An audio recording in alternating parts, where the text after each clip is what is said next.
Assalamualaikum warahmatullahi wabarakatuh. Perkenalkan, nama saya Saila Sainanda dengan nomor NIM 30324005. Di sini saya akan menyelesaikan tugas UTS SPI. Poin 1. Bangsa Arab pra-Islam mempercayai Allah sebagai penciptanya.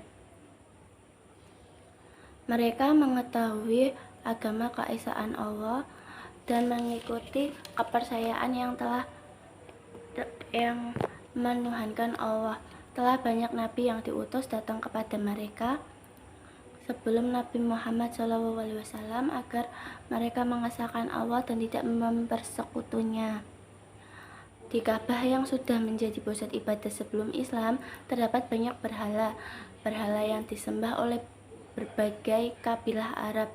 Meskipun mereka mengikuti Allah sebagai Tuhan tertinggi, mereka merasa perlu menggunakan perantara dalam berdoa dan menyembah. Keyakinan ini baru berubah ketika Nabi Muhammad datang dengan ajaran tauhid, keesaan Tuhan, yang menekankan bahwa Allah adalah satu-satunya Tuhan yang layak disembah tanpa perantaran. Poin kedua, ada dakwah secara sembunyi-sembunyi dan dakwah secara terang-terangan.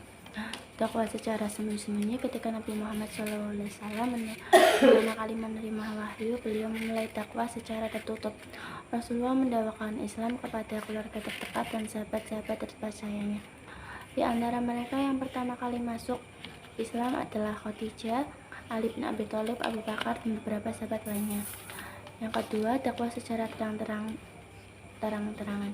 Setelah sekitar 3 tahun, Nabi Muhammad menerima wahyu dari Allah Subhanahu wa Ta'ala untuk berdakwah secara terbuka kepada masyarakat Mekah. Dalam fase ini, Rasulullah mulai menyeru masyarakat Quraisy dan orang-orang Mekah secara umum untuk meninggalkan penyembahan berhalanya dan beriman kepada Allah yang Maha Esa. Poin ketiga, Perang Ridha.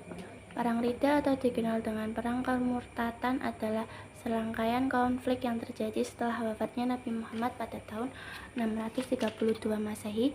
Ketika Nabi Muhammad SAW wafat, Nabi tidak meninggalkan wasiat tentang siapa yang akan menggantikan beliau sebagai pemimpin politik umat Islam. Beliau tampaknya menyerahkan persoalan tersebut pada kaum muslimin sendiri untuk menentukannya. Karena itulah sempat terjadi sebuah permusyawarahan terhadap banyaknya pihak yang ingin menggantikan Rasulullah sebagai pemimpin umat muslim. Perang Ridha adalah penguatan kekuasaan kekhalifahan yang kemudian memungkinkan penyebaran Islam lebih luas keluar Jazirah Arab. Keempat, ada jejak peradaban Utsman bin Affan. Utsman bin Affan dari suku Quraisy. Utsman adalah khalifah ketiga. Ia memeluk agama Islam karena ajakan Abu Bakar dan menjadi salah seorang sahabat dekat Nabi. Utsman bin Affan meninggalkan jejak peradaban yang bermakna bagi kehidupan manusia. Jejak peradaban yang dimaksud yang pertama ada membuktikan sistem musyawarah dan dalam kehidupan bermasyarakat dan bernegara. Yang kedua, menyeragamakan cara membaca Al-Quran. Yang ketiga, membangun fasilitas umum. Yang keempat, menertibkan administrasi pemerintahan dengan deskripsi pekerjaan yang jelas. Poin kelima, dinasti Bani Umayyah mencapai puncaknya di zaman Al-Walid. Di bawah kepemimpinannya, Khalifah Umayyah mengalami kemajuan pesat dalam berbagai aspek termasuk ekspansi wilayah, pembangunan infrastruktur, dan administrasi pemerintahan. Dan sesudah itu kekuasaan mereka menurun setelah keturunan Mu'awiyah dan Abi Sufyan bin Harb bin Umayyah bin Abdi Syamsi bin Abdi Manaf bertemu dengan Nabi Muhammad SAW pada Abdi Manaf. Keenam, kemajuan ekonomi dinasti Abbasiyah. Dinasti Abbasiyah bertekad membangun kemakmuran rakyat sejak naiknya Harun al-Rasyid menjadi khalifah.